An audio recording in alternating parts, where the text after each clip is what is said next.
नमस्कार विद्यार्थी मित्रांनो, मी राऊत सर, संस्थापक व संचालक युनिक अकॅडमी यवतमाळ तुमच्या समोर अत्यंत महत्त्वाचा अलंकार घेऊन आलेलो आहे। तो म्हणजे कोणता सांगा? दृष्टांत अलंकार। मराठी व्याकरणामध्ये ह्या अलंकारावर काय सांगा प्रश्न विचारले जाते आणि सर्वच अलंकारावर प्रश्न विचारले जातात। तर क्रमाक्रमाने आपण काय बघणार आहोत माहिती आहे का? सर्व अलंकार इथे YouTube ला अपलोड करणार आहोत। ठीक आहे, व्हिडिओ शेवटपर्यंत पहा, तुमचं एकही उदाहरण काय म्हणजे सांगा चुकणार नाही हे लक्षात घ्या। चला दृष्टांत अलंकार आपण सुरू करू।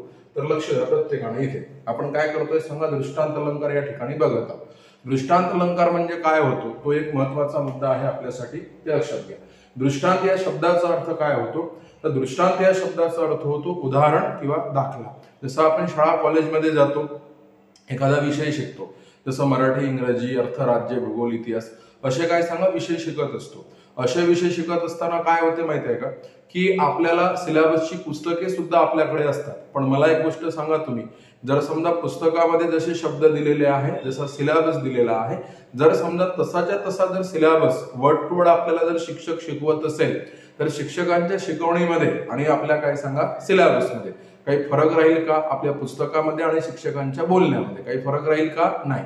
मग त्यासाठी काय झालेलं आहे की एखादा विषय जेव्हा शिक्षक आपल्याला म्हणजे समजून देतात, लक्षात घ्या, समजून देतात, शिकवतात, एखादा विषय जेव्हा शिक्षक आपल्याला समजून देतात, शिकवतात, तर तो विषय आपल्याला आणखी समजला पाहिजे ह्याच्यासाठी शिक्षक काय करतात? वेगवेगळी उदाहरणे देतात।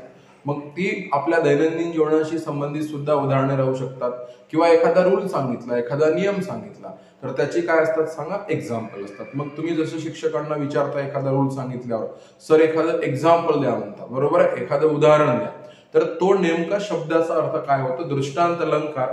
तर दृष्टांत याचा अर्थ होतो उदाहरण किंवा काय म्हणून सांगा दाखला। उदाहरण म्हणजे म्हणून डेफिनेशन इथे मी टाकलेली आहे की एखादा विषय स्पष्ट करून झाल्यानंतर, लक्षात घ्या, एखादा विषय स्पष्ट करून झाल्याच्या नंतर तो अधिक समजावा, लक्षात घ्या, तो अधिक समजावा यासाठी उदाहरणे किंवा दाखले देणे, तेव्हा कोणता अलंकार होतो सांगा? दृष्टांत अलंकार होतो। एखादा विषय स्पष्ट करून झालेला आहे आणि आणखी तो समजला पाहिजे पुढच्या व्यक्तीला, विद्यार्थ्यांना, ह्यासाठी काय म्हणून सांगा वेगवेगळी उदाहरणे देणे, दाखले देणे, तेव्हा तो काय म्हणून सांगा दृष्टांत अलंकार होत असतो, असं आपण गृहीत धरू। म्हणजे ही गोष्ट या गोष्टी सारखी आहे, लक्षात घ्या। या अलंकारामध्ये काय सांगा सारखेपणा असतो, मात्र सारखेपणा दाखवणारे शब्द नसतात। मग आता पहा याची एक्झाम्पल कशी येतात, तर हे दोन गोष्टी इथून शिका। पहिल्यांदा काय म्हणू? दृष्टांत म्हणजे उदाहरण किंवा दाखला होय। एखादा विषय अधिकाधिक समजावा, लक्षात घ्या, जास्त समजावा, ह्यासाठी त्या विषयाशी संबंधित आणखी उदाहरणे देणे, दाखले देणे, म्हणजे कोणता अलंकार होईल सांगा? दृष्टांत अलंकार होईल। इतका सोपा हा अलंकार आहे। ठीक आहे, चला एक्झाम्पल बघा। मग इथे एक्झाम्पल मध्ये आता पहिल्यांदा आपण दृष्टांत अलंकाराबद्दल, परीक्षेमध्ये जर समजा काही स्टेटमेंट येईल तर ते स्टेटमेंट आपल्याला क्लिअर करता येणं जरुरी आहे। ते स्टेटमेंट आपल्याला यस नो बरोबर करता पहा। दृष्टांतात प्रत्यक्ष तुलना नसते, दोन गोष्टीचं काय म्हणून सांगा कंपेअर नसते, दोन गोष्टीची काय सांगा तुलना केलेली नसते। मग दृष्टांतामध्ये काय असते सर? तर दृष्टांतामध्ये तुम्ही जो मुद्दा सांगितलेला आहे तो मुद्दा आणखी क्लिअर करण्यासाठी फक्त उदाहरण दिलेलं असते। लक्षात घ्या, लक्षात घ्या, बिंब प्रतिबिंब भाव असतो। बिंब प्रतिबिंब भाव म्हणजे ती गोष्ट त्या ठिकाणी अशी आहे तर ही गोष्ट या ठिकाणी अशी आहे बघ, असं सांगितलं गेलेलं असते, असं स्पष्ट करून दिलं गेलेलं असते। आता पहा दृष्टांत या शब्दाचा अर्थ खाली तुम्हाला ऍड करून दिलेला आहे। दृष्टांत या शब्दाचा अर्थ उदाहरण किंवा काय सांगा दाखला असा होत असतो, असं आपण लक्षात घ्यायचं। पहा पहिलं एक्झाम्पल या ठिकाणी मी बोर्डवर घेतलेला आहे। लहानपण देगा देवा मुंगी साखरेचा रवा। लक्षात घ्या, लहानपण देगा देवा मुंगी साखरेचा रवा, ऐरावत रत्न थोर त्याशी अंकुशाचा मार। आता एक लक्षात घ्या, मला काय सांगायचं आहे, सॉरी ह्या ठिकाणी आपण असं कन्सिडर करू की इथे तुम्हाला सर्व एक्झाम्पल मी या ठिकाणी काय सांगा ऍड केली। ह्या अलंकाराची परीक्षेमध्ये जेवढी एक्झाम्पल आहे तेवढी सर्वच्या सर्व या ठिकाणी मी काय सांगा ऍड केलेली आहे। एवढंच नाही तर ह्या अलंकारावर विचारले गेलेले प्रश्न सुद्धा परीक्षेच्या अँगलला जे काही आलेले आहेत तर ते सर्वच्या सर्व आपण या ठिकाणी ऍड केलेले आहे, असं आपण कन्सिडर करू। चला पहिलं एक्झाम्पल काय म्हणते? लहानपण देगा देवा मुंगी साखरेचा रवा। मला एक गोष्ट सांगा तुम्ही सर्वांनी, आपण जेव्हा देवाकडे जातो मंदिरामध्ये, मस्जिदमध्ये, कुठेही म्हणा, ज्याच्या त्याच्या धर्मानुसार जो तो आपण आपल्या काय सांगा श्रद्धास्थानाच्या ठिकाणी जातो, मंदिरात जातो, आपण देवाकडे जाऊन काय म्हणतो माहिती आहे का, की काहीतरी मोठं होऊ दे, मला नोकरी मिळू दे, एखादा वडील मुलीचं लग्न होऊ दे, किंवा काय म्हणून सांगा आपण काय करतो, देवाकडे मोठीच गोष्ट मागतो, मला असं होऊ दे, घर होऊ दे, दार होऊ दे, लग्न जुळू दे, बरोबर आहे, नोकरी मिळू दे, असं मागत असतो. म्हणजे आपण जे आहोत त्याच्यापेक्षा काय मागतो सांगा, मोठं होऊ दे, बरोबर आहे. पण इकडे काय आहे की तुकारामासारखे जे संत आहेत, संत महात्मे जे झाले, तर ते जाऊन पांडुरंगाला, देवाला काय म्हणतात माहितीये का, लहानपण दे गा देवा. म्हणजे आहे त्याच्यापेक्षा काय सांगा, लहानपण. देवाला आश्चर्य वाटतं, देव त्याला प्रत्यक्ष विचारतो, बाबा रे माझ्याकडे जेवढे काही लोक येतात तर हे सगळे काय करतात, मला आणखी मोठं होऊ दे, आणखी मोठं होऊ दे असं मागतात, आणि तू का बरं आम्हाला काय सांगा, मला लहानपण मागत आहे. तर हे असा हा विषय झाला, हा झाला विषय कोणता, लहानपण देगा देवा. तर याच्यावर काय सांगा डिस्कशन सुरू आहे, लहानपण देगा देवा. लक्षात घ्या. मग आता देवाचं म्हणणं कसं, सगळेजण माझ्याकडे मोठं होण्यासाठी काय सांगा वर मागतात, वरदान मागतात, डिमांड करतात, आणि तू का बरं लहानपण मागत आहे. तर हा संत जो आहे तो देवाला काय करतो सांगा, एक्झाम्पल देतो, देवाला एक उदाहरण देतो. देवाला काय उदाहरण देतो बघा मित्रांनो, काय म्हणते, मुंगी साखरेचा रवा, लहानपण देगा देवा मुंगी साखरेचा रवा. म्हणजे मुंगी एवढा जर जीव असलो मी, एखाद्या साखरेचा दाणा, एखादा रव्याचा दाणा मला कुठेही मिळेल, कुठेही मिळेल, मला सहज मिळेल, कुठेही मिळेल, सहज मिळेल, आणि माझे काय सांगा जे काही उदरनिर्वाहाची व्यवस्था होऊन जाईल, माझ्या पोटापाण्याची व्यवस्था होऊन जाईल, असं कोण म्हणत आहे माहिती आहे का, हे संत म्हणत आहे. म्हणजे विषय काय होता, लहानपण देगा देवा मुंगी साखरेचा रवा. तर हे लक्षात घ्या की लहानपण देगा देवा हा मुद्दा अधिक समजण्यासाठी उदाहरण कशाचं दिलेलं आहे, मुंगीचं दिलेलं आहे, साखरेच्या रव्याच्या दाण्याचं दिलेलं आहे. म्हणून मित्रांनो हा अलंकार कोणता होईल सांगा, दृष्टांत अलंकार होईल, असं आपण लक्षात घेऊ. ठीक आहे. त्याच्या खालची लाईन बघा, लगेचच काय म्हणते, ऐरावत रत्न थोर. लक्ष द्या, ऐरावत रत्न थोर त्याशी अंकुशाचा मार. म्हणजे ऐरावत म्हणजे अंबारीचा हत्ती होतो, ऐरावत म्हणजे हत्ती, इंद्रदेवाच्या अंबारीचा हत्ती म्हणजे कोण सांगा, ऐरावत. ऐरावत रत्न थोर, रत्न म्हणजे प्रचंड मोठा जीव आहे. आता हत्ती किती मोठा असतो तुम्हाला सगळ्यांना माहित आहे, हत्ती प्रचंड अगडबंब शरीराचा कोणा सांगा हत्ती आहे. ऐरावत रत्न थोर त्याशी अंकुशाचा मार. अंकुश म्हणजे त्या हत्तीला कंट्रोल करण्यासाठी, हत्तीवर नियंत्रण करण्यासाठी जो एक वेताचा एवढा काय सांगा छोटासा हातभर जो फटका वापरला जातो ना, त्याला काय म्हणतात, अंकुश असं म्हणतात. तर लक्षात घ्या, एवढ्या मोठ्या हत्तीला कोण नियंत्रित करतो, तर एवढ्या मोठ्या हत्तीला छोटासा अंकुश हा काय करतो सांगा, नियंत्रित करतो. म्हणून काय सांगतो, पुन्हा दुसरं एक्झाम्पल पहा, उदाहरण होय, लहानपण देगा देवा हा विषय अधिक समजावा ह्यासाठी पुन्हा हे एक्झाम्पल दिलं जात आहे. ऐरावत रत्न थोर पण त्याशी अंकुशाचा मार. बरोबर आहे. म्हणून मग काय म्हणताय सांगा, लहानपण. म्हणजे विषय अधिक समजावा ह्यासाठी मुंगीचं एक्झाम्पल दिलेलं आहे, अंकुशाचं एक्झाम्पल दिलेलं आहे. मग ऐरावत रत्न थोर त्याशी अंकुशाचा मार असं कोण म्हणत आहे सांगा, तुकाराम महाराज म्हणत आहे. लक्ष द्या. नंतर पुन्हा एक्झाम्पल देत आहे या लहानपणासाठीच. महापुरे झाडे जाती. तुम्हाला प्रत्येकाला माहित आहे भयंकर मोठा जेव्हा काय येत असतो सांगा, महापूर येत असतो. लक्षात घ्या. तर काय होते की मोठमोठे जे काही वृक्ष असतात ना, तर त्याचं शाखारोवर असं प्रचंड पसरलेलं असते, प्रचंड वाढलेलं असते. आणि मग बऱ्याच दिवसापासून जर पाऊस पडत असेल तर जमिनीखाली ज्याची तो मुळाचा पसारा गेलेला असतो वृक्षाच्या, तर काय होते सांगा, जमीन ओली नरम झाल्या कारणाने ती सुद्धा काय सांगा इम्बॅलन्स होऊन जातात झाडं. आणि जसा सोसाट्याचा वारा आला तसे असे मोठमोठे वृक्ष धाडकन पडतात. आणि धाडकन पडल्याच्या नंतर ते नदीच्या पुराच्या प्रवाहामध्ये वाहून जातात. लक्षात घ्या. म्हणून मग तुकाराम महाराज परत काय म्हणतात, महापुरे झाडे जाती. अकराळ विक्राळ अगडबंब मोठमोठे जे वृक्ष आहे ना, ते महापुरामध्ये वाहून जातात. महापुरे झाडे जाती मागे लव्हाळे वाचती. म्हणजे नदीच्या किनारी, नदीच्या दरडीला, दोन्ही किनारवर्ती भागात बाजूला जे काही छोटी छोटी छोटी छोटी लव्हाळी असते ना, लव्हाळी म्हणा, हरळी म्हणा, हिरवळ म्हणा, ती वाहून जात नाही असं सांगतो तुकाराम. लक्षात घ्या. एक्झाम्पल फार मार्मिक आहे, लक्षात ठेवा. महापुरे झाडे जाती मागे लव्हाळे वाचती. पुन्हा लहानपणासाठी उदाहरण की काय पाहिजे, लहानपणाच पाहिजे. काय पाहिजे, लहानपणा पाहिजे.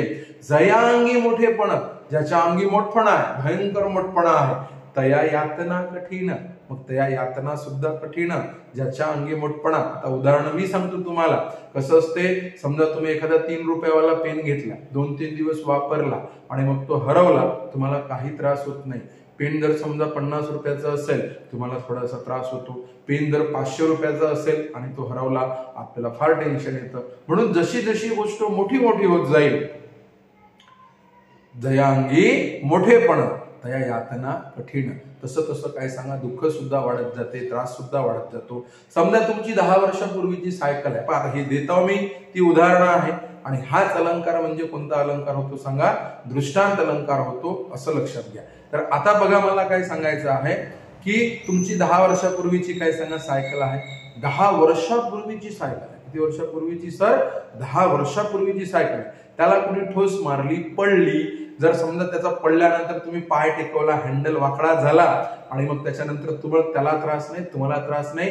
गोष्ट कुठपर्यंत गेली नाही सर? मनापर्यंत गोष्ट गेलीच नाही.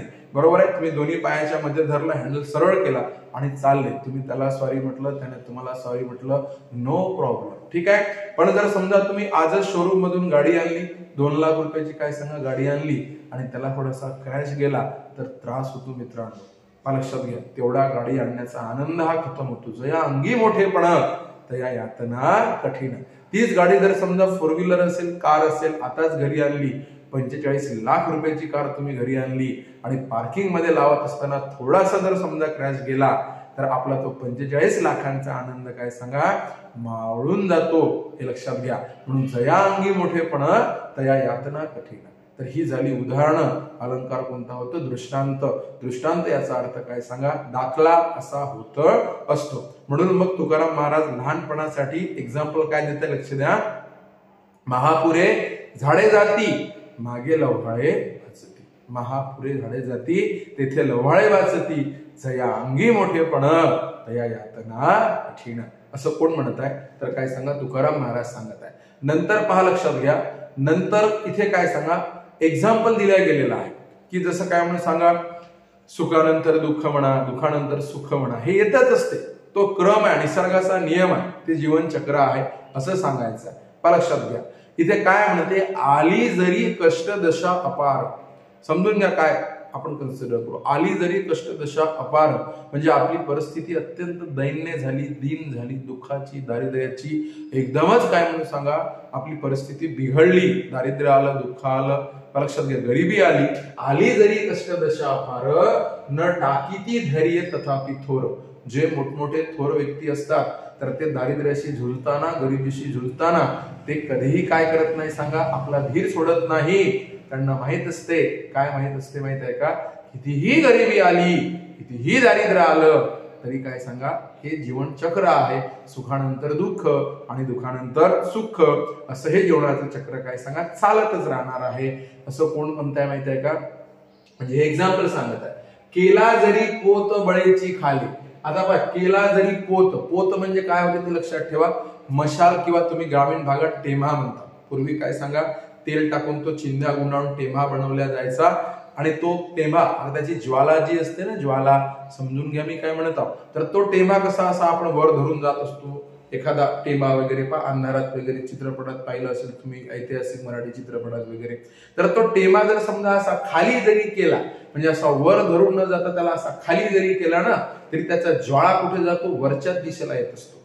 लक्षात घ्या, ज्वाळेची त्याची काय सांगा, जे काही ज्वाळा म्हणा, त्याची ज्वालेची दिशा म्हणा, ती कुठे असते, वरत. मग ते पोत म्हणजे टेम्हा. केला जरी पोत म्हणजे जबरदस्तीनं खाले, खाले म्हणजे कुठे सांगा, खाली, खालच्या दिशेला. लक्षात घ्या, केला जरी पोत बळेची खाले, ज्वाला तरी ते वरती उफाळे. पण ज्वाला तरी कुठे जातो सांगा, वरवरच निघतात. म्हणजे ते सांगत काय, आली जरी कष्ट दशा अपार, तर लक्षात घ्या, न टाकी ती धैर्य तथापि थोर. तरीही थोर लोक काय करत नाही, कितीही गरिबी आली, कितीही दारिद्र्य आलं, तरी ते काय सांगा स्वतःचं संतुलन वाया जाऊ देत नाही. महत्वाचा मुद्दा. आणि त्याही परिस्थितीमध्ये काय सांगा, ते खंबीरपणे वरच्या उमेदीनं कुठेतरी वर जायचं, प्रगती करायची, ह्याच उमेदीनं काय सांगा प्रयत्न करत राहतात असं एक्झाम्पल या ठिकाणी दिलेलं आहे.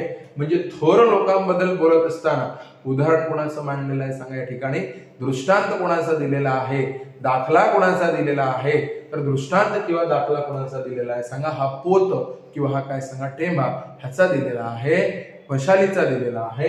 म्हणून हा अलंकार कोणता झाला, दृष्टांत अलंकार. नंतर बघा काय म्हणते, चंद्र तेथे चंद्रिका, शंभू तेथे अंबिका, लक्षात घ्या, संत तेथे विवेका असणे कीजे.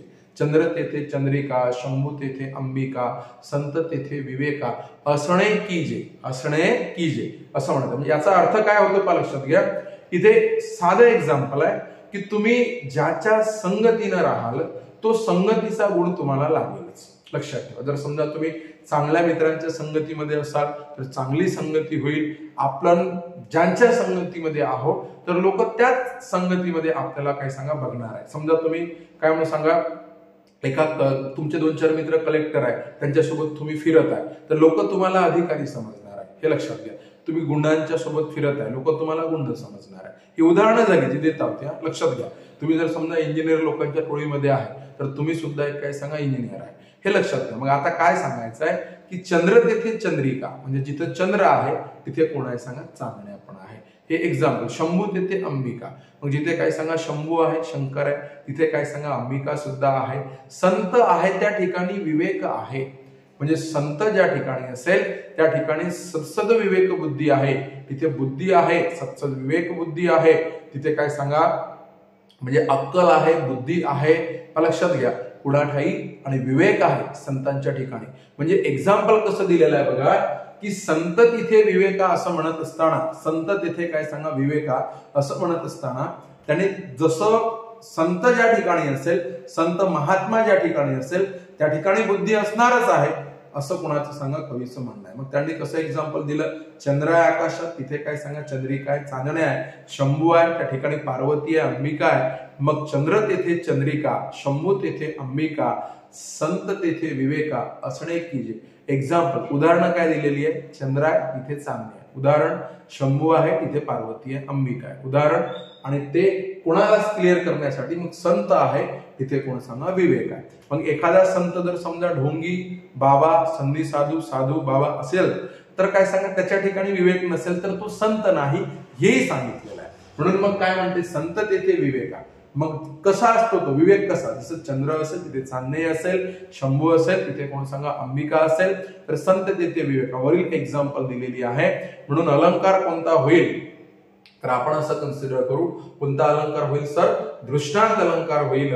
हे आपण या ठिकाणी काय करू सांगा लक्षात घेऊ. नंतरच एक्झाम्पल बघा, पहा इथे काय म्हणून सांगा, इथे दृष्ट मनुष्याला साधूच्या संगतीने साधुत्व येते.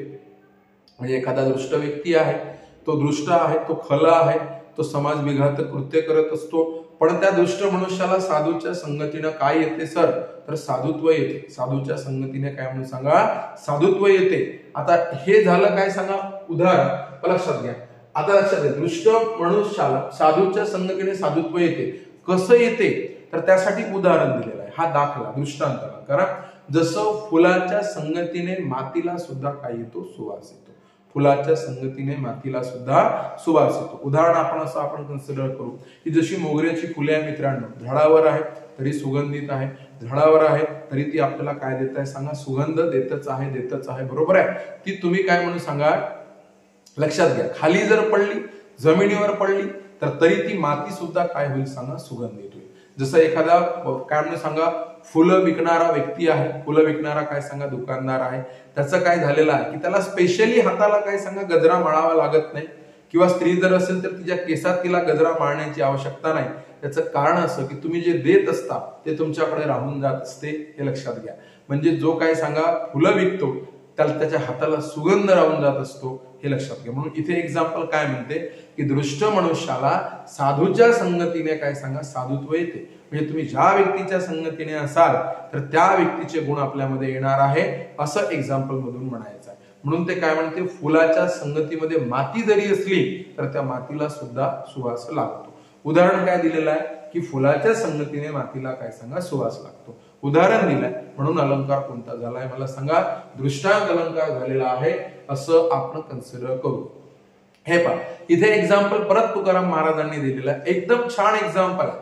लक्षात घ्या, तुकाराम महाराजांना असा प्रश्न विचारला गेलेला आहे पहा, की त्याच्यामध्ये काय म्हणते सांगा, की एखादं काम करायला व्यक्ती कसा पाहिजे. जसं तुम्ही तुमच्या एखाद्या मित्राला एखादं कार्य सोपवता आणि त्याच्याकडून जर समजा ते कार्य झालं नाही, तर तुम्ही काय म्हणता की अबे तुझ्यात तर ते जीन्सच नाही रे म्हणते, तो कंटेंटच नाही, तो मुद्दाच नाही. लक्षात घ्या. मग आता तसंच तुकाराम महाराजांना इथे म्हणायचं आहे का पहा, इथे काय म्हणते, न कळता पद अग्निवरी पडे.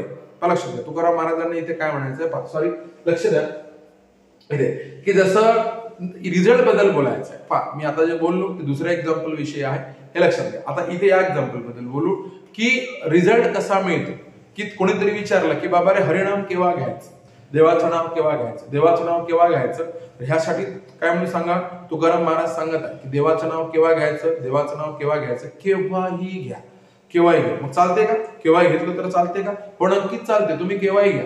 त्याचे रिझल्ट कसे असतील, सेम असतील. मग जसं आता तुम्ही रस्त्याने चालले, तिथे काय सांगा, आग आहे, कोळसे आहे, म्हणजे आग विझलेली आहे पण कोळसे आहे, वरून राख दिसत आहे पण आतून काय सांगा, लाल लाल कोळसे आहे.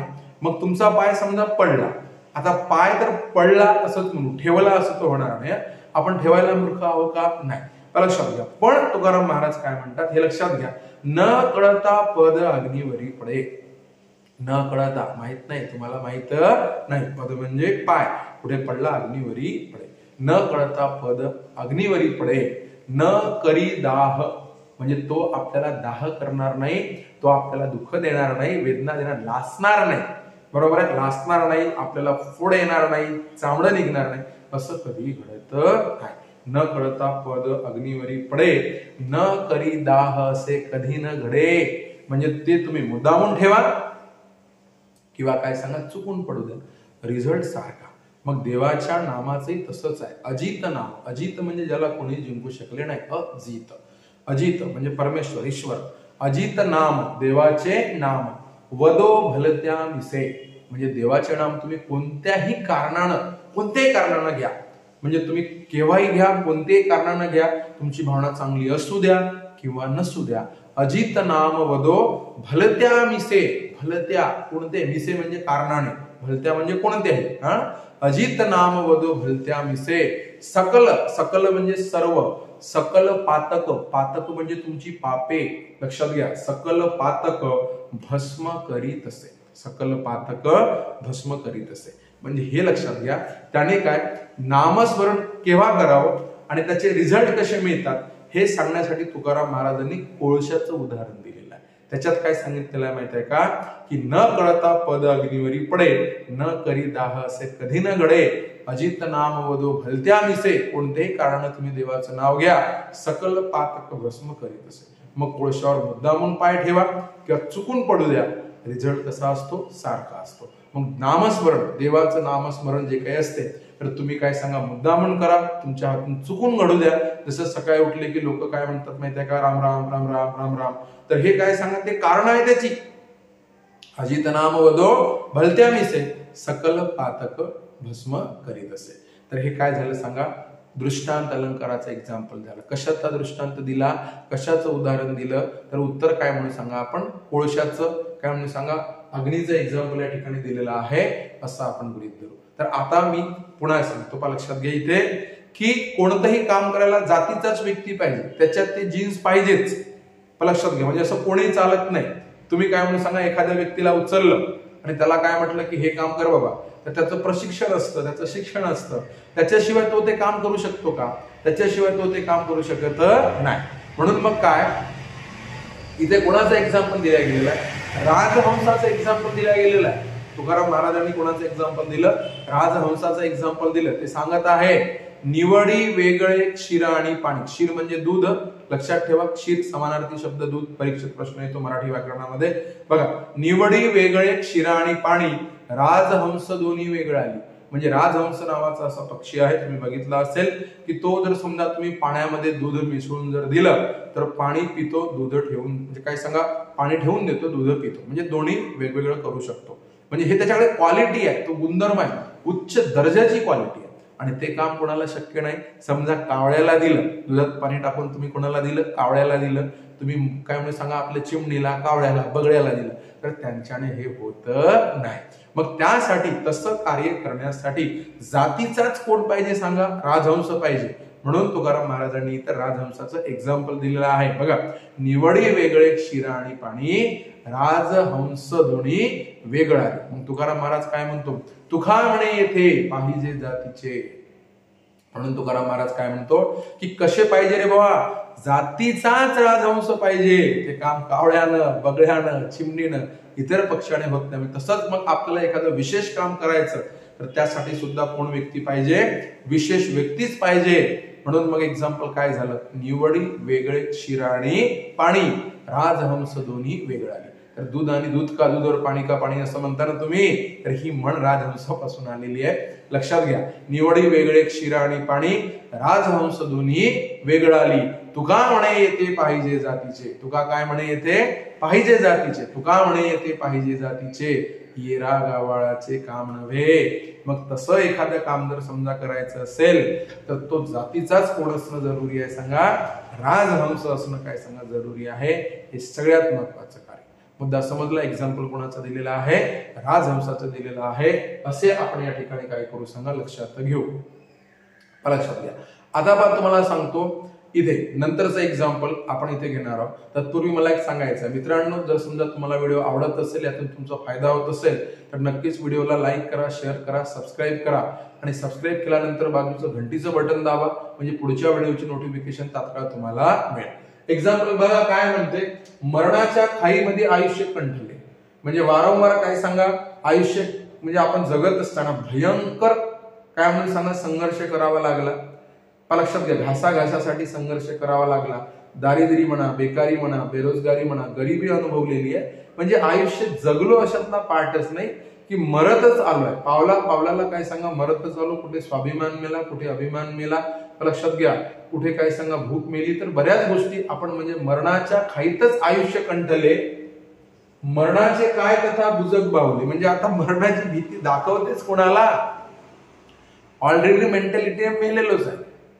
म्हणजे ऑलरेडी काय सांगा मेंटॅलिटी मेलेलोच आहे.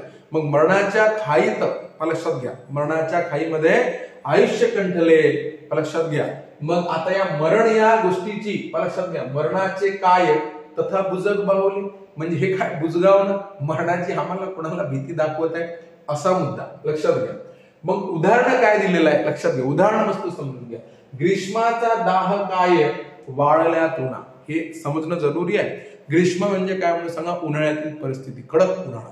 आणि त्या कडक उन्हाळ्यामध्ये काय होते सांगा, सगळे गवत वाळलेले असते, पूर्ण गवत सगळे काय सांगा वाळून गेलेले असतात. मग काय म्हणते, ग्रीष्माचा दाह काय वाळल्या तुना, म्हणजे ते गवत ऑलरेडीच वाळलेलं आहे आणि त्याला काय आता ग्रीष्माचा दाह वाळवू शकतो का, नाही. ग्रीष्माचा दाह काय वाळल्या तुना, म्हणजे या वाळलेल्या गवताला त्या उन्हाची काही भीती असण्याचा काही संबंध आहे का, अजिबातच नाही. काय भीती असणार आहे. म्हणजे हे एक्झाम्पल झालं.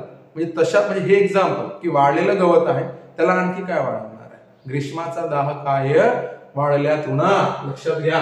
राखेला जाळील काय तो अग्नी पुन्हा. इथे अग्नी बघ पाहिजे, लक्ष द्या, इकडे लक्ष द्या. इथे काय म्हणून सांगा, राखेला जाळेल काय तो अग्नी पुन्हा. लक्षात घ्या. राखेला जाळेल काय तो अग्नी पुन्हा. लक्षात घ्या. राखेला जाळेल काय तो अग्नी पुन्हा. तर मुद्दा इथे लक्षात घ्या, मला काय सांगायचं आहे, ऑलरेडीच राख झालेली आहे आणि त्याला आणखी जळायचं काय उरलेलं आहे. राखेला जाळेल काय तो अग्नी पुन्हा. म्हणजे एक्झाम्पल कशाला दिलेलं आहे, वाळलेल्या गवताचं, राखेचं एक्झाम्पल दिलेलं आहे. अलंकार कोणता होईल रे भाऊ, दृष्टांत अलंकार होईल. तर अशा पद्धतीने इथे कोणता अलंकार झालेला आहे सर, दृष्टांत अलंकार झालेला आहे. पहा त्याच्यानंतर आता पहा, परीक्षेला प्रश्न केव्हा विचारला गेलेला होता बघा. तर एएसओ मुख्य 2016 मध्ये काय सांगा प्रश्न विचारला गेलेला होता. जसं आपण सुरुवातीलाच एक्झाम्पल घेतलं होतं. एक्झाम्पल बघा काय होतं, लहानपण देगा देवा मुंगी साखरेचा रवा, ऐरावत रत्न तुळ त्या अंकुशाचा मार. काय म्हणते, वडील कडव्यातील अलंकार ओळखा. तर आता अशा प्रकारचे एक्झाम्पल येतात. अलंकार तुम्हाला सगळ्यांना समजून झालेले आहे. तर बघा, तर इथे काय म्हणून सांगा कोणता अलंकार होईल. तर ऑब्विसली आपण आता उत्तर काय देणार आहोत सांगा, तिकडे दृष्टांत अलंकार असं आपण आन्सर देणार आहोत. कोणता आन्सर देणार आहोत बघा, दृष्टांत अलंकार असं आपण इथे उत्तर देणार आहोत. मला सांगा कळलं सगळ्यांना. समजत असेल, फायदा होत असेल, व्हिडिओ आवडला तर लाईक करा, शेअर करा, सबस्क्राईब करा आणि बाजूचं घंटीचं बटन दाबा, म्हणजे पुढचा व्हिडिओ जर समजा आला तर त्याचं नोटिफिकेशन प्रथम तुम्हाला येईल. धन्यवाद.